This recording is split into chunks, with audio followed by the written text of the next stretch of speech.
This guy right here looks like he needs a little completion. So I'm going to look at where he is from there, and I'm just going to kind of draw in the rest.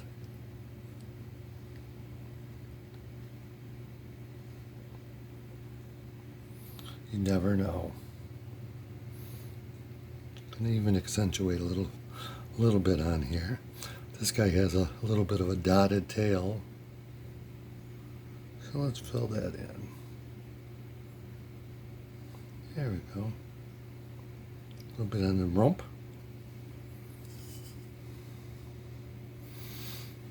This is where the transfer paper crinkled a little bit. So real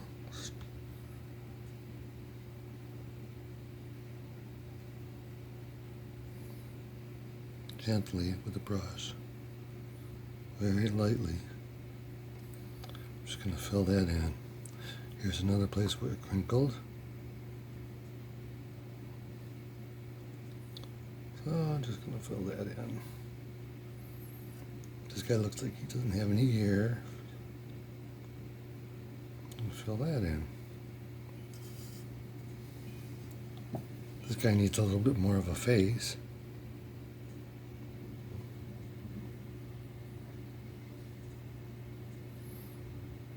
And let's put a little smile on him. This is the end of a cat here with a tail. And as you can see, I'm just filling these in. All right, when we come back, I'll show you how to take those lines out that we really don't want. And we'll be back in a minute. So what do you do with some of the ink that you really don't want too close to the lip of your mug? It's as simple as having a piece of sandpaper. And what we're going to do is just kind of erase, use that as an eraser. So I don't want that. I don't want anything really above that part of the top of the mug. So I'm just going to take my sandpaper gently.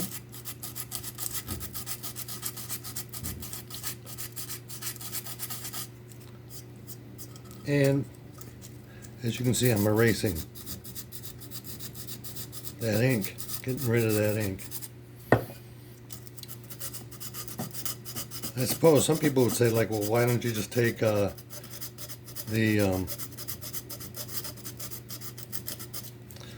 water and just get rid of the ink? And most likely, you're going to be smearing if you take water. So this guy right here is going to be kind of like cut off, but that's okay. He doesn't mind too much. I'm going to leave that tail there, and this is pretty good there. So I'm just going to leave that and take a look at what we've erased. So this one gets a little bit more. And remember, I left that, so really just having that piece just kind of, maybe faded, that's going to be fine. So how cool would it be if we take one of these little kitties and we put it right in the bottom of the mug? So what I'm going to try to do is center it with my needle tool, and I'll be right back. One. So now I gotta get down in there and get that little cat decal moistened. So what I did was, of course, mother's necessity is the mother of invention, and so I stuck my needle tool into the side of this sponge, and now I'm just going to dab carefully and roll so it sticks. It almost came up with the sponge, and you know what? I think it's fine, and I'm going to leave it until it's completely dried. I'm not even going to try to pick it up. We're almost done with our mug, and the only thing that is left is to put a little bit of an accent on the mug, just to give it a little bit more interest. So I've decided that because this is going to be pretty much black and white, that I would like to have some pieces on the mug itself that have black trim. So I'm going to start with the lip. I've got it on my wheel, turn it very slowly, and I got to be very careful that I don't hit that handle. So that's where I'm going to start pretty much. And I'm going to take my underglaze, as you can see, and I'm just going to go around and around until it's all covered. I want to keep this underglaze as fluid as possible, and I'll get there.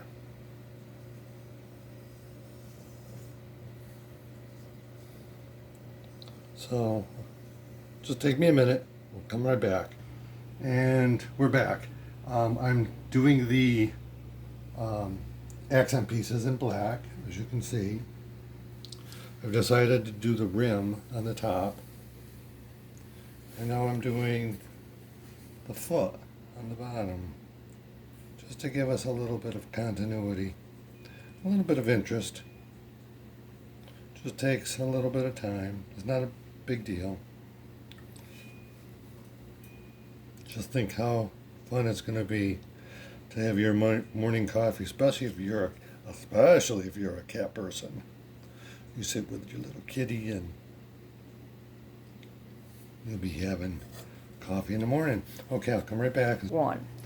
So this is really the final product. You can see that we took just really a blank slate, and now it's a happy little cat mug. And my little stamp is on the bottom, and who wouldn't love to drink out of this every morning? Just wake up in the morning and you got your little kitty in the bottom. I'm gonna have to take that paper out eventually. And that's where we are. We'll go from here and put a very clear glaze on it, and I'll just you can follow me with this particular video with just a little bit of photo after shoot of what the white. It's just a clear glaze, but it brings out the really nice color of this buff clay called Dover. So once again, we're in the Wazoo Ceramics studio, and hope to see you again for our next video. Bye. One. All right, so I've got the bowl. It's It's going to be a mixing bowl. It's in the bisque form, and if you remember from our last video, we were dealing with transferware, and that's these transfer pieces of paper on rice that have the design. This is the mandala design, and what I decided to do was that I cut the mandalas in half. So if this was the ink side, it would go on like that, and then I would start my procedure with the sponge going just, water and roll, never rubbing. So I'm going to put these, I think there'll be 3 that'll connect on this particular bowl. So let me get started with this one, and I'll be right back, and I'll show you all 3 together. Bye. All right, so I'm going to be applying my first transfer. It doesn't matter where I start, because I'm going to be picking up wherever the corner was. But I want to start on the line. This has a little bit more of a formal design, and if you notice again, I apply the sponge with the water and just dab. Just dab. This is going to be a happy little mandala when I get done. And it does, because it's a straight piece on a curved surface, sometimes you might get a little bit of a crease, but that's okay, because that's what makes pottery, especially the homemade pottery, that's what makes it appealing. If you want to buy something that's absolutely perfect, you can go to the Pottery Barn or someplace else. But I personally like seeing that detail of imperfection. And it means so much more because I know that the potter has actually invested his time and put his personal touch onto my piece. And stoneware, by the way, this is stoneware. And this stoneware will last probably a lot longer than I will. So that's my first piece, and take a look at it. What do you think? I'll show you what the other two look like in a minute. All right, I've put all three of my pattern, the mandala pattern, on my mixing bowl. And think about how nice this probably will look like on your table when you're serving at holiday time. I'm going to peel, so it's the peel and reveal. And look at that, how nice that looks.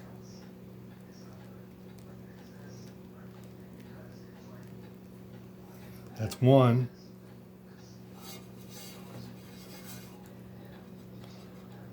Here's number two.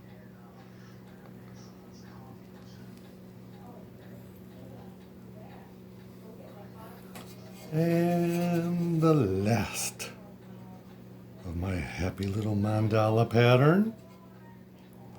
Wow, I just love it.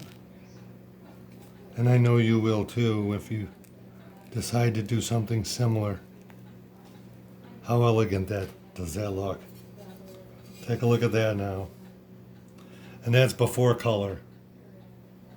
I do plan to do a little bit of color work into this mandala to make it really festive looking. So that's what that looks like. And we'll be back when I start putting the colors together, which will take me quite a bit of time. So that'll probably be a whole another video. So from now till the next video that we do, this was transferware on bisque ware pots. And we're going to do a little underglazing besides and then put a clear glaze over it. Until the next time, Wazoo, signing off.